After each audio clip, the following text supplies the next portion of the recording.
Philippe.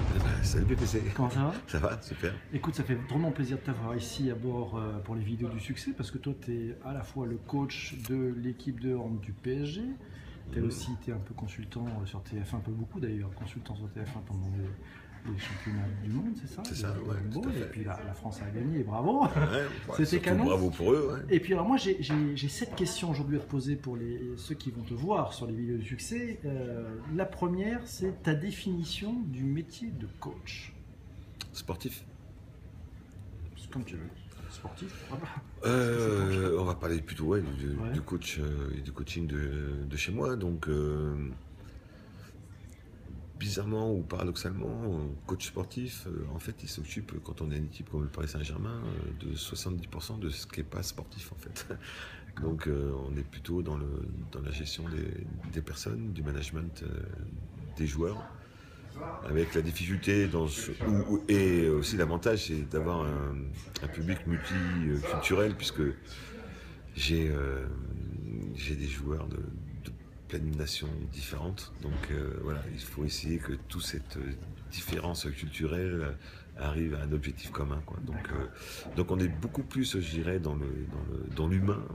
On essaye d'être dans l'humain que dans du sportif, parce que vu la qualité de ces joueurs-là, on sait que c'est pas le coach qui va leur apprendre à tirer au handball. Okay. Voilà. D'accord. Très rapidement, tes 3 règles pour réussir. Tes 3 règles d'or pour réussir quand tu es coach sportif. Alors, ce sont les miennes, c'est pas forcément celles qui sont universelles, hein, mais les miennes, je pense qu'il faut être le plus authentique possible. Une, ça c'est l'authenticité. Elle a aussi un lien très fort, mais je pense que la sincérité y est aussi. Okay. Et être juste, la justice. Être juste. Ouais. D'accord, donc 3 c'est pas mal. C'est pas mal. Elles sont je suis obligé, mais faciles à faire, c'est bien. D'accord. Ton meilleur moment en tant que coach sportif, le truc qui vient spontanément, le premier truc qui te vient à l'esprit? Je pense que c'est le titre de champion de France avec Chambéry. Ok. Et la 4e question, c'est ton pire moment. C'était un peut-être un. Oui, il y en a même plusieurs. Je pense que j'ai perdu quelques finales de championnat ou de Coupe de France à Bercy devant 15 000 personnes. Ça, c'est peut-être des mauvais souvenirs. Ouais. Bon, d'accord. Alors, la 5e question, c'est quels sont selon toi le ou les points communs entre le coaching sportif et le management en entreprise?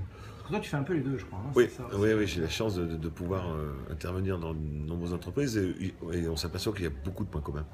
Tout n'est pas forcément transportable dans un monde ou l'autre, mais par contre, il y a quand même énormément de points communs et il n'y a pas tellement de différence, parce qu'on s'aperçoit que quand on discute avec les chefs d'entreprise ou les dirigeants ou les entrepreneurs, on s'aperçoit qu'on a aussi la même problématique.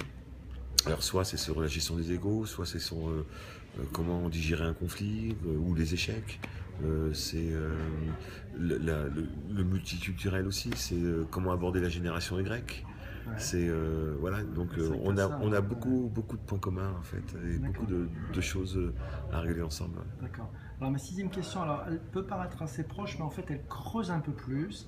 Quels sont les points clés spécifiques au coaching sportif dont ferait bien de s'inspirer les managers en entreprise? Je pense que on parlait tout à l'heure de l'authentique. Je pense que pour moi ça me paraît important et de ne pas chercher à être qui que ce soit d'autre et être parce que je pense que les gens qu'on dirige le savent ou le perçoivent. Donc de rester sincère. Encore une fois, donc je reprends quand même mes 3 points de tout à l'heure, mais je pense que ça me semble très important et parce que je pense que il faut arrêter de croire cette forme de management à l'ancienne, là où on est très directif, on essaie d'écraser son subalterne, entre guillemets, quoi.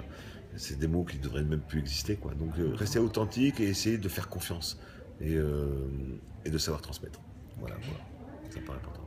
Pour finir, la 7e question, qu'est-ce que tu conseillerais à quelqu'un qui démarrait dans le coaching sportif? Ça serait son premier jour. Il arriverait face à une équipe.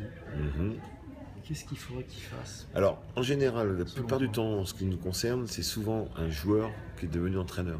Okay. Donc, le principal conseil que je peux lui donner, c'est de très vite faire la conversion entre arrêter de penser pour soi et de penser pour les autres. Quand on est joueur, même si on fait un sport co, on est quand même assez égocentrique, on pense à son rendement individuel. Voilà, je pense que quand on passe de l'autre côté de la barrière, il faut totalement s'oublier et essayer de se mettre dans la peau du joueur, mais pas dans la sienne en fait, et pas de penser à son propre ego, quoi. Et ça me semble certainement le premier conseil que je donnerais maintenant à un jeune entraîneur. D'accord. Alors, c'était pas une 8e question, mais j'ai quand même envie de te la poser parce que ça fait la 7 bis. Ouais, mais on sort du concept là, attention. Ouais, c'est pas grave, c'est pas grave. Il y en a un peu plus, on vous en a mis un peu plus les gars, donc vous ne plaignez pas. Tu as un compte Twitter qui marche plutôt bien. Est-ce que tu vois comme parallèle entre le digital et ce que tu as dit tout à l'heure, c'est-à-dire qu'en fait, on donne beaucoup dans le coaching, c'est pas toi qui es en avant, tu vois beaucoup de parallèles ou pas avec le digital ou pas tant que ça peut-être, je sais pas. Pas tant que ça, parce que je suis... Alors, moi je suis pas encore très à l'aise pour en parler forcément du digital, parce que je suis d'une génération qui vient de la découvrir il n'y a pas très longtemps, et je m'y mets depuis un petit moment et j'essaie de la comprendre. Et je suis encore un petit peu de temps en temps en conflit avec elle. Tu parlais de compte Twitter par exemple, où je comprends, je conçois ce principe, mais parfois des fois ça me met mal à l'aise parce que quand je m'aperçois, quand je lis, quand je regarde le tweet des uns et des autres, je ne comprends pas tout le temps. Pas tout le temps. Et donc c'est pour ça que avant d'en parler, avant de donner une opinion ou d'une comparaison, j'attends encore un peu plus de me perfectionner là-dessus. Donc je ne peux pas répondre à ta question. Bon, c'est pas grave, merci. En tout cas, tu as répondu aux autres. Ça tombe bien, c'était la 8e. C'était la 8e, donc, voilà. Donc pour moi c'était la bonus. Voilà. J'étais formaté sur la 7. Philippe, je te remercie. À très bientôt. Salut.